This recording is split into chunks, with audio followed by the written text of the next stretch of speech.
ಇವತ್ತಿನ ರೆಸಿಪಿ ನೀವು ನೋಡ್ತಿದ್ದೀರಾ ಚಿಕನ್ ಗ್ರೇವಿ ಅಥವಾ ಚಿಕನ್ ಸಾಂಬಾರ್.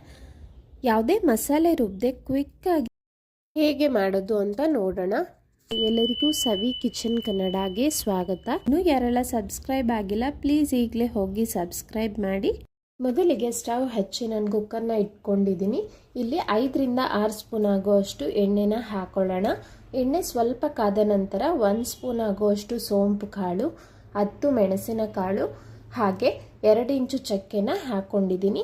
ಸೋಂಪು ಕಾಳು ಹಾಕೋದ್ರಿಂದ ಫ್ಲೇವರ್ ತುಂಬಾ ಚೆನ್ನಾಗಿರುತ್ತೆ. ಯಾವುದೇ ನಾನ್ ವೆಜ್ ರೆಸಿಪಿ ಮಾಡಿದ್ರು ಇದನ್ನು ಹಾಕಿ ಟ್ರೈ ಮಾಡಿ.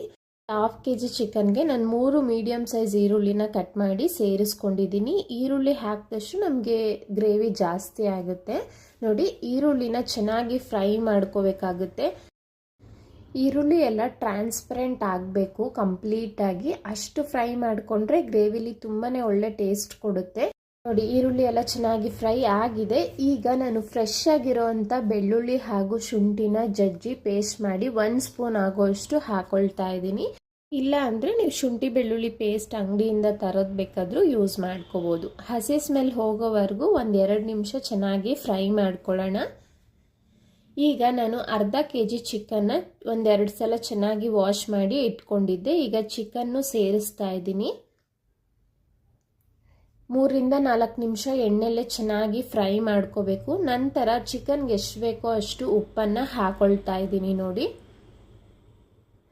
ಇದನ್ನು ಮೀಡಿಯಂ ಫ್ಲೇಮಲ್ಲೇ ಚೆನ್ನಾಗಿ ಚಿಕನ್ನಿಂದನೇ ಎಲ್ಲ ನೀರು ಬಿಟ್ಕೊಳ್ಳುತ್ತೆ ಅಲ್ಲಿವರೆಗೂ ಫ್ರೈ ಮಾಡ್ಕೋಬೇಕು. ಅದರಲ್ಲೇ ಆ ನೀರಿನಲ್ಲೇ ಚಿಕನ್ ಬೇಯಿಸ್ಕೋಬೇಕು. ನೋಡಿ, ಒಂದು 4 ರಿಂದ 5 ನಿಮಿಷ ಆದಮೇಲೆ ಚಿಕನಲ್ಲಿರೋವಂಥ ನೀರೆಲ್ಲ ಬಿಟ್ಕೊಂಡಿದೆ, ಅರ್ಧದಷ್ಟು ಬೆಂದಿದೆ. ಇಲ್ಲಿ ಒಂದು ಸಣ್ಣ ಟೊಮೆಟೊನ ಸೇರಿಸ್ಕೊಳ್ತಾ ಇದ್ದೀನಿ. ಇದು ಆಪ್ಷನಲ್, ಬೇಡ ಅಂದರೆ ನೀವು ಸ್ಕಿಪ್ ಮಾಡ್ಬೋದು. ಟೊಮೆಟೊನು ಕಂಪ್ಲೀಟಾಗಿ ಸಾಫ್ಟಾಗಿ ಆಗಿದೆ. ಈಗ 2 ಸ್ಪೂನ್ ಆಗೋವಷ್ಟು ಧನಿಯಾ ಪುಡಿ, 1 ಸ್ಪೂನ್ ಆಗೋವಷ್ಟು ಖಾರದ ಪುಡಿ ಹಾಗೆ 1/2 ಟೇಬಲ್ ಸ್ಪೂನ್ ಪೆಪ್ಪರ್ ಪೌಡರ್, ಅರ್ಧ ಸ್ಪೂನ್ ಆಗುವಷ್ಟು ಜೀರಾ ಪೌಡರ್ನ ಹಾಕೊಳ್ತಾ ಇದ್ದೀನಿ. ಪೆಪ್ಪರ್ ಪೌಡರು ಜೀರಾ ಪೌಡರು ನೀವು ಮನೆಯಲ್ಲಿ ಮೆಣಸು ಹಾಗೂ ಜೀರಿಗೆ ಇದ್ದರೆ ಅದನ್ನೇ ಕುಟ್ಟಿ ಪುಡಿ ಮಾಡಿ ಸೇರಿಸ್ಕೊಳ್ಬೋದು. ನೋಡಿ, ಎಲ್ಲವನ್ನು ಹಾಕಿ ಆ ಚಿಕನ್ಗೆ ಮಸಾಲೆ ಎಲ್ಲ ಚೆನ್ನಾಗಿ ಹಿಡಿಬೇಕು. ಚೆನ್ನಾಗಿ ಮಿಕ್ಸ್ ಮಾಡಿ ಚಿಕನ್ನ 1 ನಿಮಿಷ ಚೆನ್ನಾಗಿ ತಿರುಗಿಸ್ಕೊಂಡು ಫ್ರೈ ಮಾಡ್ಕೊಳ್ಳೋಣ. ಆ ಮಸಾಲೆ ಎಲ್ಲ ಚೆನ್ನಾಗಿ ಹಿಡಿಯುತ್ತೆ ಆಗ.